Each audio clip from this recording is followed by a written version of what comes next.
نحمده ونستعينه ونستغفره ونعوذ بالله من شرور أنفسنا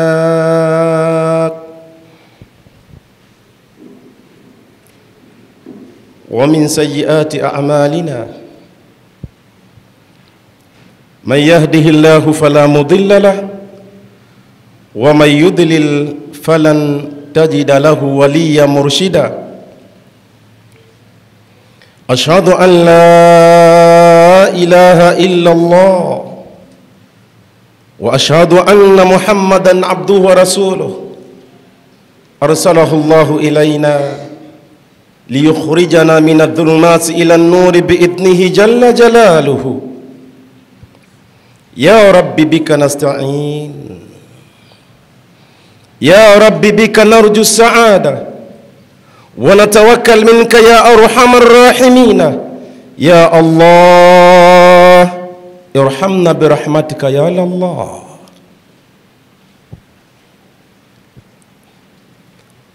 أما بعد، فيا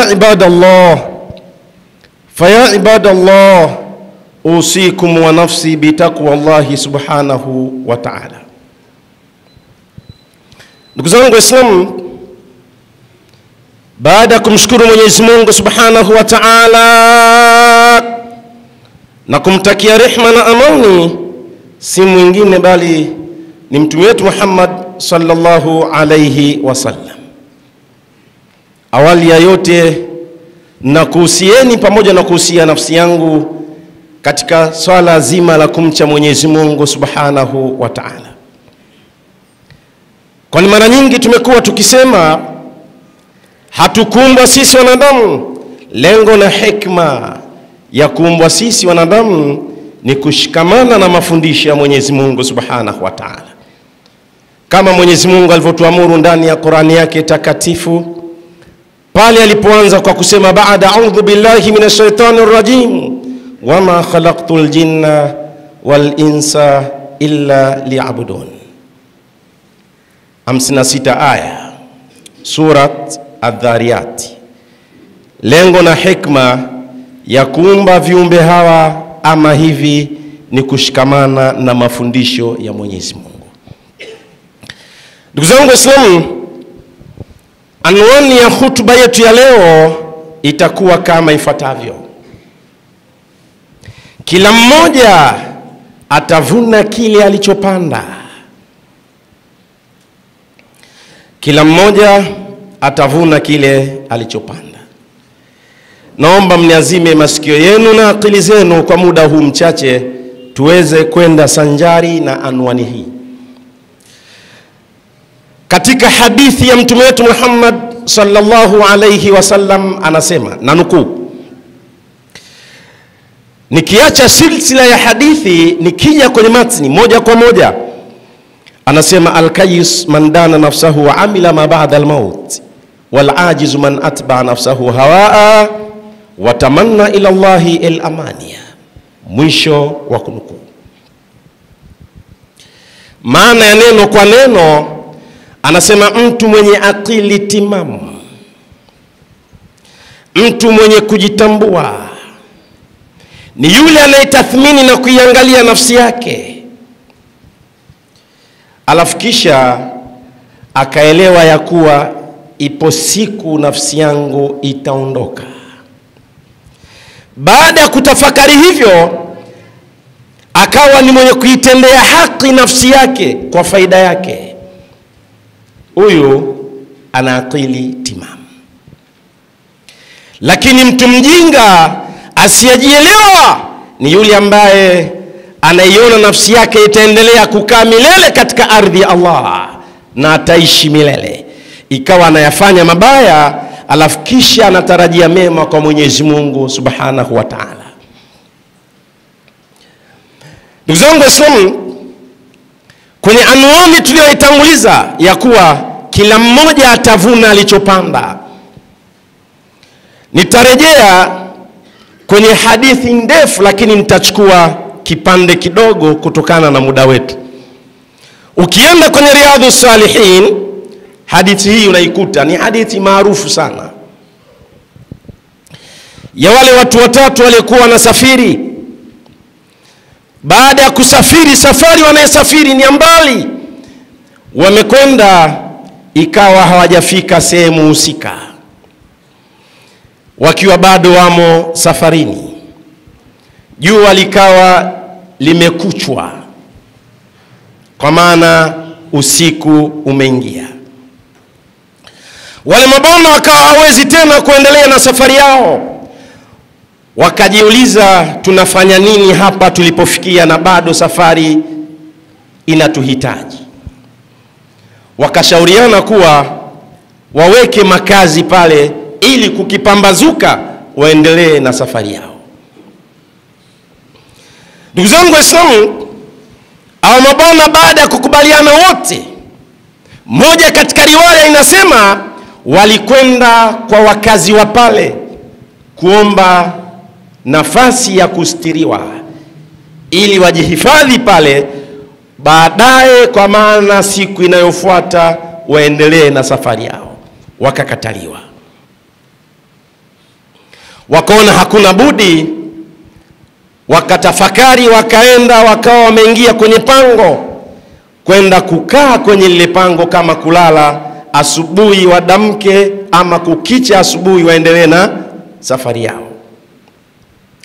Wale mabana baada ya kwenda kwenye lile pango, wakawa wameingia mle, wakakaa mle, wakalala mle. Asubuhi kumepambazuka, wanataka kutoka. Mwenyezi Mungu Subhanahu wa Ta'ala akawapa mtihani. Mtihani wenyewe, jiwe likaja likaziba kwenye lile pango, hakuna hata mmoja anayeweza kutoka. Hapa ndipo safari ya anwani yetu ya hutuba inaanzia hapa, ambao tumesema kila mmoja atavuna alichopanda. Tunakwenda kuangalia hawa mabwana walichokifanya na kipi kilichowasaidia wakaweza kutoka kwenye lile pango. Na sisi anwani inasema kila mmoja atavuna alichokipanda. Wale mabwana wamehangaika kutoka, wameshindwa. Kila mmoja anamtazama mwenzi wake akimwambia, tutafanyaje tuweze kutoka kwenye pango hili? Kila mmoja hana cha kufanya. Wakageukiana wakasema hivi, hakuna hata mmoja aliyetenda jambo kwao akamwelekea Mwenyezi Mungu akamuomba kwa tendo hilo ili Mwenyezi Mungu atuletee nusura ya kuweza kuondoka ili jiwe?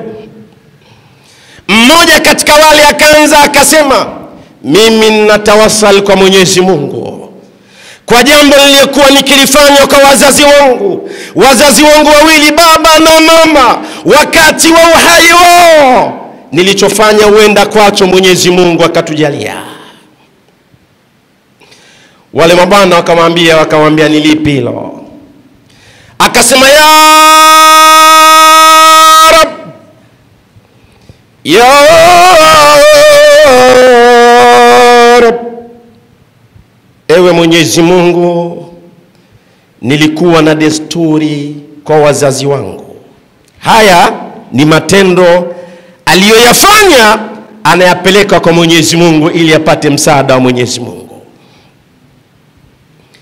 Wazazi wangu niliweka guarantee na utaratibu wa kuwa nikikama ng'ombe wangu, ngamia wangu, kadha wa kadha, yale maziwa wanangu wasinywe kwanza, familia yangu isipate kwanza, niyapeleke kwa wazazi wangu, baba yangu na mama yangu wanywe, alafu kisha napeleka kwenye familia yangu. Siku moja nikiwa malishoni ndawalisha wanyama wangu, nilichelewa kukama maziwa. Baada ya kukama maziwa, nimerejea kwa wazazi wangu, baba yangu na mama yangu, nimekuta wamelala, nikashindwa kuamsha. Wakati wamelala bila kula chakula ninacho mimi. Nikiwatizama baba zangu hali walikuwa nayo, chakula nikiwa nacho mimi mkononi, nikashindwa kuamsha wazazi wangu. Nikasema mpaka watakapoamka. Nikaondoka nikaenda kwenye familia yangu. Nimefika kule, Nikawakuta wanangu nao pia wanalalama, wanapiga mayowe, wanasema baba njaa, baba njaa. Kila mmoja anahitaji yale maziwa, ndicho chakula nacho alichokuwa akikinywa. Lakini guarantee yangu kwanza mpaka baba na mama. Nikikaa nikiangalia wanangu, machozi yananitoka. Watoto wangu pia wanalia, lakini nikashindwa kuwapa maziwa wale wanangu. Kwanza baba yangu na mama yangu anywe. Nikakaa huku ninawabembeleza wanangu. Niliporejea kwa wazazi wangu, nikawakuta wazazi wangu wameamka, lakini nao wakilalama njaa na wakinilaumu sana. Nikawaomba msamaha wazazi wangu, baba na mama yangu. Nikawapa yale maziwa, wakanywa, wakasema mwanetu usiwe na shaka. Ndugu zangu Waislamu, baada ya kuyatekeleza haya, akamwelekea Mwenyezi Mungu akisema, ya Rab, ikiwa niliyafanya haya kwa kutafuta radhi zako ya Allah, naomba uliondoshe jiwe tuweze kupita. Mwenyezi Mungu akalisogeza kidogo jiwe, lakini mtu hawezi kupita. Ndugu zangu Waislamu, tunarejea kwetu sisi leo. Hawa tuliokuwa ndani ya nyumba hii ya ibada, kila mmoja itazame nafsi yake, kila mmoja ajiangalie ni lipi alilofanya kwalo. Akimwelekea Mwenyezi Mungu anaweza akamsaidia kama alivyowasaidia hawa.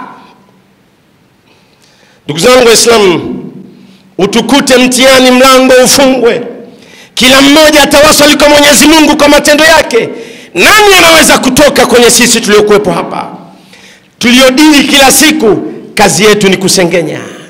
Tunaishi kwa vyakula vya haramu, tunaishi kwa kuvaa haramu, tunaishi kwa kadha wa kadha, majungu, matatizo kila nyanja, matusi kila sekta. Kila mmoja anajua, hasiyejua hataki kukubali kuwa hajui.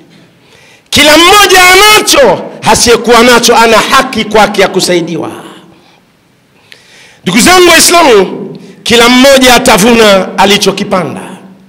Leo Mwenyezi Mungu amekuchukua, ni kipi utakwenda kumweleza Mwenyezi Mungu kwacho? Ya Rabbi, kwa hili kadha wa kadha wa kadha. Hakuna. Ndugu zangu Waislamu, yawezekana kila mmoja Mwenyezi Mungu anamjua, na kila mmoja anajua aliyatenda anaweza kwayo kumlilia Mwenyezi Mungu.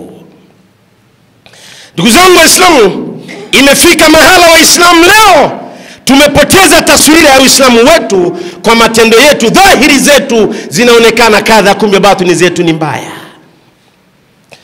Ndugu zangu Waislamu, katika kuangalia nafasi hii ya matendo tendayo, aidha kwako, kwa wazazi wako, ambayo kitawasali kwa Mwenyezi Mungu, ukimwomba Mwenyezi Mungu akakusaidia, yapo matendo hayo. Angalia yule bwana aliyekuwa na wazazi wake, mama yake ameishi kwenye maisha ya kawaida, kijana, baba ya kijana, Mwenyezi Mungu amemjalia uwezo, akawa na uwezo mzuri sana, anamiliki magari, anamiliki majumba, anamiliki kila kitu katika vitu vya dunia. Ndugu zangu Waislamu, Mwenyezi Mungu akamruzuku, akamjalia, akapata mke. Yule bwana akawa anaishi vizuri yeye na mkewe, maisha ya kujinafasi. Mama amekaa, hali imembana, hana cha kukila. Mama anatafakari, anajiuliza, mimi nina mwanangu yuko kadha wa kadha wa kadha, ngoja niende kwa mwanangu nikahitaji msaada.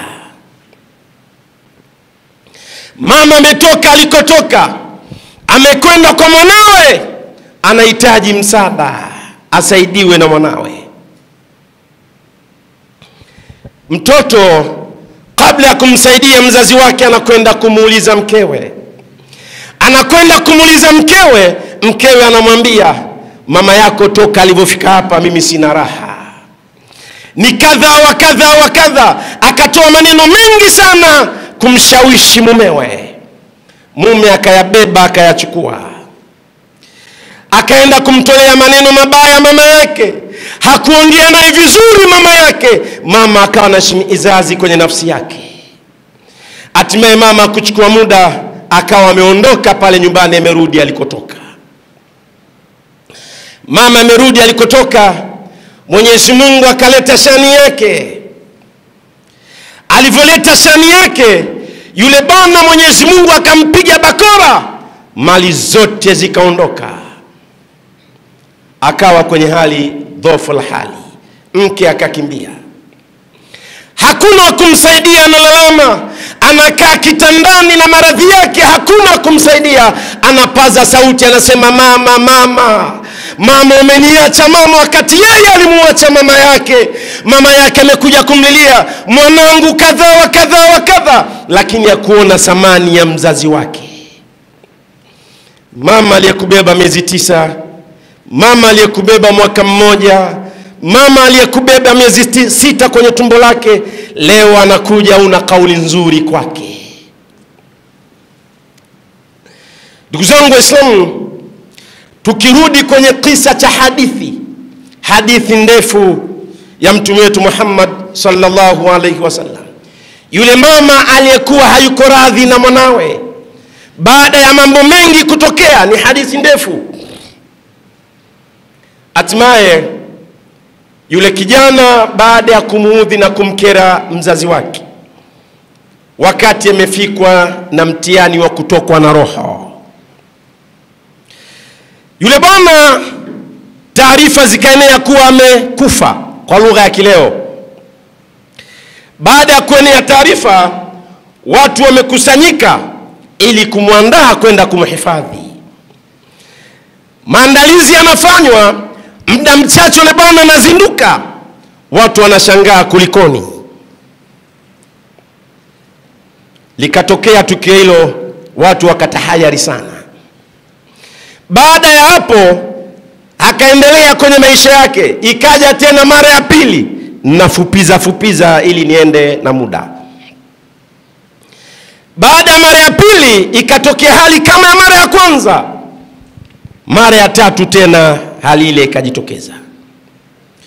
Wale mabwana wakaenda moja kwa moja kwa mtume wetu Muhammad sallallahu alaihi wasallam, wakaenda kumuelezea uhalisia wa yule bwana. Baada ya kuelezewa, mtume akasema niitieni mama yake. Mama akaitwa. Alipoitwa mama yake, mtume akamwambia muogope Mwenyezi Mungu, mridhie mwanao, hauko radhi na mwanao. Mama akasema mimi niko radhi na mwanangu wala sina shida naye. Mtume akasema hapana, wewe una kinyongo na mwanao. Mama akakataa, akasema hapana. Mtume mara ya tatu akaongea kwa ukali, akamwambia nitamshtakia Mwenyezi Mungu kwa hili, na kuomba msamehe mwanao, amekukosea na kuomba msamehe. Mama akapaza sauti akasema naam ya Rasulullah, mwanangu alifanya kadha wa kadha wa kadha, mwanangu alinitesa na kuninyanyapaa, mwanangu kadha wa kadha wa kadha, kweli sikuwa na radhi naye. Mpaka hapa tunapoongea mimi na wewe, kwa nafasi yako, kwa bia yako, mimi nimemsamehe mwanangu. Mama anatamka tamko hilo, pale pale taarifa zinafika, yule kijana amekufa na hakuweza tena kuzinduka. Lazima haya tuyaangalie. Hawa mabwana kwenye pango, anaelezea nafasi yake, tendo lake alilowasaidia wazazi wake. Mwenyezi Mungu kwa nafasi hiyo akalisogeza kidogo jiwe. Anwani ya hutuba inasema kila mmoja atavuna alichokipanda. Ndugu zangu Waislamu, tuangalie matendo yetu leo yatakwenda kutusaidia kesho. Ndiyo sisi tunaongoza kwa kuweka vimada, ndiyo sisi tunaongoza kwa maasi. Haya matendo kweli yatatusaidia? Lakini ndio wewe Muislamu ukiambiwa 1, 2, 3, aidha katika maendeleo ya Uislamu, aidha katika maendeleo ya faida yako mwenyewe, lakini bado unaona hapana. Kuendelea kuwa na mali zisizokuwa na baraka, unaona ndio ufahari wa dunia. Kila mmoja atachuma alichokipanda. Ndugu zangu Waislamu, Leo tumefikia mahala maisha yetu ambayo tunayategemeza kwenye matendo yetu. Watu tunajigamba sana kwenye mambo yetu, tena mambo machafu. Mwingine vijana ndio hao wanaongoza kwa matendo ya kuwa wao ndio mashoga. Tena inafika mahala mtu anapaniki na kusema hii ndio haki yangu. Mwingine anapigania kutetea masuala ya kaumu Luti kwa sababu yeye ni bingwa anayeyafanya haya. Moja, anamharibu mwenyewe; mbili, anaharibika kisaikolojia; tatu, hana anachokipata. Dunia inamuandama, lakini kesho kwa Mungu anamwambia nini Mwenyezi Mungu? Ikiwa Mwenyezi Mungu kwa matendo haya wao waliona ndio salama kwao, wanayafanya kwa nguvu zao zote, lakini Mungu akawaangamiza. Na haya kwa upande wa wanaume kwa wanaume ndio hayo anaitwa liwat. Ikiwa kwa mwanamke kwa mwanamume, kwa hayo inaitwa shibhu liwat. Ndugu zangu Waislamu, kila mmoja atavuna alichokipanda. Lazima tuangalie matendo yetu, lazima tuyatathmini matendo yetu. Na ndio maana imefika mahala hata dua tunazomuomba Mwenyezi Mungu kila siku zinafeli kwa sababu ya ubaya wa matendo yetu. Angalia kwenye ile hadithi, yule bwana aliyesimama anamuomba Mwenyezi Mungu Subhanahu wa Ta'ala. Mtume anamtazama wakati anamuomba Mwenyezi Mungu, amenanyua mikono yake akielekea mbinguni. Wakati anamuomba yeye anajiona hakuna anayemjua, lakini Mtume amekaa pale anamtazama, akangamua kitendawili cha yule bwana anayemuomba Mwenyezi Mungu. Mtume anasema, vipi yule bwana anamuomba Mwenyezi Mungu? Fa anna yustajabu lahu, vipi anaweza akajibiwa dua lake? Chakula chake cha haramu, mavazi yake ya haramu, kinywaji chake cha haramu, amezungukwa na haramu. Fa anna yustajabu lahu da'wa, vipi atajibiwa dua lake? Haya ndiyo maisha yetu. Imefika mahala hata matendo ya mavazi, tendo la kuvaa nguo ni tendo, sio tunalijua hilo, lakini imefika mahala hata nguo unayovaa wewe kwenda kumwomba Mungu kwenye dua hilo hilo ina betting imeandikwa hapo, ndio bingwa wa kubeti. Hata kama ubeti, lakini umevaa nguo inatangaza kamari ambayo Mungu haitaki. Alafu unakaa unamwomba Mungu, wewe kijana wa Kiislamu, baba wa Kiislamu, kwenye tendo hili, alafu kesho umwambie nini Mwenyezi Mungu? Ina maana haya ndio matendo yako. Nguo zote hakuna mpaka uvae nguo yenye tangazo la kamari. Alafu nasimama, Mungu nisaidie mambo yangu kadha wa kadha, wakati umevaa nguo inatangaza kamari. Fa anna yustajabu lak, vipi utajibiwa dua lako? Haya leo ndio maisha yetu. Kwa haya matendo kweli tusimame kidete kusema Mungu tunakuomba kweli, tusimdhihaki Mwenyezi Mungu, lazima tubadilike. Ndugu zangu Waislamu, tumuombe Mwenyezi Mungu atujalie kila la kheri. Haya tuyafanyayo yaende sanjari na matendo yetu. Matendo ndio msingi wa baadaye, baada ya kuondoka duniani. Kama matendo yako yanakwenda kwa kusuasua, kiini macho, hakuna ni mdanganya, bali Mwenyezi Mungu anatuona ndani na nje. Kila mmoja atavuna alichokipanda. Tumuombe Mwenyezi Mungu atujalie kila la kheri. Ud'u Allah wa antum muqinuna bil ijaba.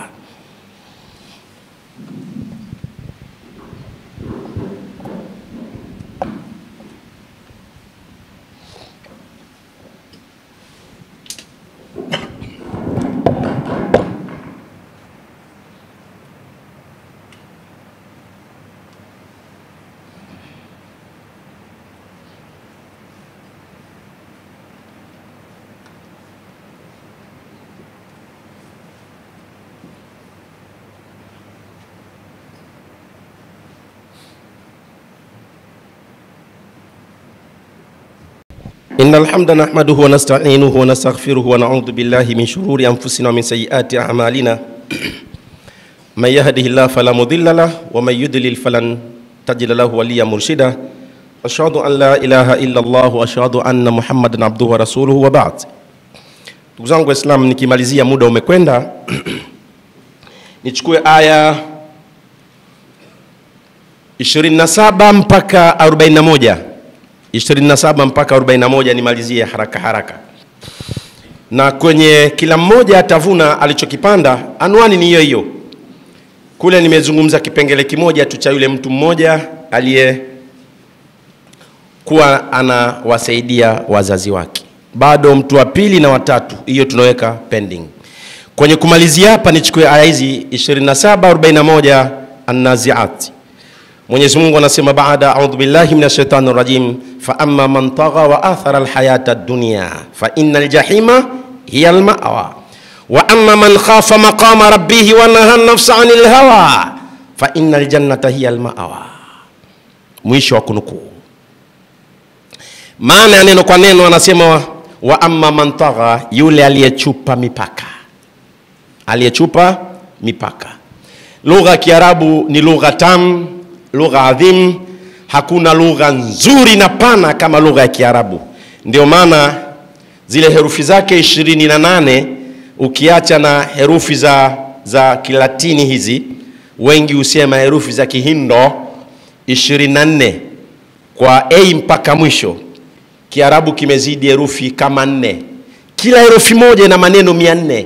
Ukija kupiga 400 mara hiyo, kuna maneno takriban kama kadhaa huko yamezidi kwenye lugha zote duniani kwenye lugha ya Kiarabu. Na ndio maana ikawa lugha inahitaji kusoma, wala sio lugha ya kubabaisha. Sio lugha ya kubabaisha, haiendi kwa uhalisia, inaenda kwa kusoma. Mfano wa utamu wa lugha hii, neno moja ukisema sulamu, salamu, silamu, kila moja ina maana yake. Salamu ndio ya amani, sulamu maana nyingine, silamu maana nyingine. Ukisema an-nasabu, an-nasbu, an-nusabu, kila moja na maana nyingine. Hayo yapo mengi kwenye lugha ya Kiarabu, kama barru, burru, birru, khallu, khullu, khillu, hivyo. Sasa unaweza ukalitamka neno moja kwa maana hii, kumbe umekosea kutamka kwa sababu una vitendea kazi vya kukufanya utamke hivi, ukaipeleka kwenye maana sio, ukatafsiri sivyo ndivyo. Sasa aliposema fa amma man tagha, yule aliyechupa mipaka. Hii tagha inaendana na ile ya Firauni. Firauni alikwenda kwenye uhalisia huo, lakini Mwenyezi Mungu akamwambia Harun na Musa, idhhaba ila Firauna innahu tagha. Fa amma man tagha, kuna asa, kuna tagha, kuna taadda. Sasa hii tagha imebeba uhalisia mkubwa sana. Sitaki kwenda kwenye lugha tukapoteza muda umeenda. Kikubwa anasema fa amma man tagha wa athara alhayata ad-dunya, akapendezewa na kupendelea maisha nini ya dunia. Fa inna jahima hiya al-ma'wa wa amma man khafa maqama rabbih, yule aliyeogopa kisimamo cha nani, cha Mola wake kile pale mbele. Wanaha nafsa anil hawa, akaikataza nafsi yake na matamanio. Fa innal jannata hiya al-ma'wa. Angalia mizania hizi, jannata, jahima, watu wa balagha wanajua ladha ya maneno. Tukisema tupige mstari twende hapa, tutafika saa 9 kuangalia ladha ya balagha kwenye maneno haya. Na ndio maana akaanza akasema fa amma, ikaja ma ambayo ma imegawanyika mara 8. Akaanza fa amma man tagha, kwa kukutengeneza wewe mwanadamu kwa uhalisia wa matendo. Matendo yanaweza kawa ya uhalisia, matendo yanaweza kawa si ya uhalisia. Yakiwa si ya uhalisia yanabeba ma, yakiwa ya uhalisia yanajumlisha kwa ma hiyo hiyo na inahama katika hijazia. Anasema fa amma man tagha, aliyechupa mipaka. Lakini maana ya pili, na huu ndio uzuri wa lugha ya Kiarabu ambayo imetumika lugha ya Qur'ani. Wewe pale unapokosea, Mwenyezi Mungu hakukuacha hivyo, kwa sababu anajua udhaifu wetu wanadamu. Hakuna mwanadamu asiyekosea, lakini unapokumbusha lazima ubadilike. Hicho unachokifanya ukifa hivyo, elewa kwa Mwenyezi Mungu na maelezo ya kujibu. Sasa baada ya hayo Mungu akasema wa amma man khafa maqama rabbih, sio kuhofia kuingia motoni ama adhabu. Maqama rabbih. Leo katika maisha yetu ya kawaida, mwanadamu akiwa na tatizo, akienda kituo kidogo cha polisi, kituo kidogo sio mahakamani ambaye anakwenda kutolewa judgment ya hukumu, kituo kidogo cha polisi kusikilizwa. Kwanza mwingine akiambiwa unaitwa, tayari mkojo ulishaanza kushuka. Yani anaona kule kama hastahiki kwenda, atafungwa kadha wa kadha. Mwingine akifika pale, ule uoga anasimama kwa heshima na taadhima kama anataka kunyongwa. Kwa sababu anajua palipokwenda pamoja ni sehemu salama, kwake anaona sio sehemu salama, kwa anakuwa na wasiwasi na uoga. Kwa anakuwa mtiifu, anasikiliza anachoambiwa na kuulizwa. Sasa jenga taswira, huyu ni mwanadamu ambaye unaishi naye, ameumbwa kama ulivyoumbwa wewe. Kidogo ni tofauti kwa yule ni askari, wewe sio askari. Lakini mbele ya makamu Allah, kwa Mwenyezi Mungu sasa upo, nani kama Mungu? Afanani na chochote. Sasa utakuwa pale unasubiri judgment ya maelezo yako. Hawa mwanadamu hayaogopi, anaona ya kawaida. Lakini maisha ya kawaida ya kibinadamu, wanadamu tunaogopa vibaya mno. Tena unajiandaa, unasema ngoja kwanza niweke 100,000 hapa, nguo unabadilisha. Kwa Mwenyezi Mungu unaona fair pay kitu cha kawaida. Wa amma man khafa maqama rabbih wa nahaa nafsa 'anil hawa. Kama utaogopa kisimamo hiki, basi lazima nafsi yako utaikataza na mabaya. Lazima nafsi yako utaikataza na mabaya. Yule ambaye hajielewi, kila nafsi inavyomtuma yeye anakwenda tu.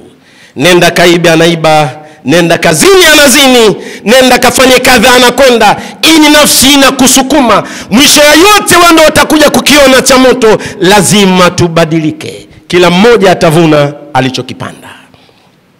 Ndugu zangu Waislamu, muda umetutupa mkono, acha tumalizie hapo.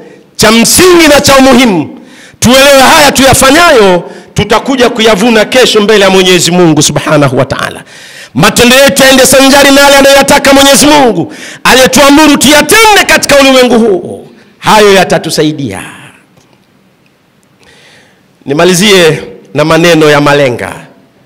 Malenga anasema, adabul kalami dalilu aqlika ya fata, fandhur kalamaka innahu al-mizan, inna alladhi yahwi al-ulum wa ma hawa adab al-hiwari yakhunuhu al-burhanu, wa man lam yazidhu al-ilmu husna tasarrufin dhaka mru'u fi aqlihi nuqsanun. Pale chini akamalizia akasema, tazawwadu min ad-dunya fa innaka la tadri idha jana al-laylu hal ta'ishu ila al-fajri kam min sahihin mata min ghairi illa wa kam min saqimin asha hina min ad-dahri. Ndugu zangu Waislamu, tumuombe Mwenyezi Mungu atujalie kila la kheri. Aya tuyasemayo tuyafanyie kazi. Kazi yetu ni kufikisha, na wala usiende kulalama ukasema sijaambiwa. Hiyo ndio kazi ya manabii, na kazi yetu kufikisha. Kila mmoja amesikia, kilichobaki ni kutekeleza. Inna Allaha malaikatahu yusalluna ala nabi ya ayyuhalladhina amanu sallu alayhi wa sallimu taslima. Allahumma salli ala Muhammad wa ala ali Muhammad kama sallaita ala Ibrahim wa ala ali Ibrahim fil alamin innaka Hamidul Majid. اللهم ربنا أرنا الحق حقا وارزقنا اتباعه وأرنا الباطل باطلا وارزقنا اجتنابه. اللهم ربنا أعزنا بالإسلام يا أرحم الراحمين. يا رب أنزل علينا السكينة والوقار في كل مكان يا أرحم الراحمين. يا رب يصل إخواننا في فلسطين. يا رب يصل إخواننا في فلسطين. يا رب يصل إخواننا في فلسطين. والسلام عليكم ورحمة الله رب العالمين.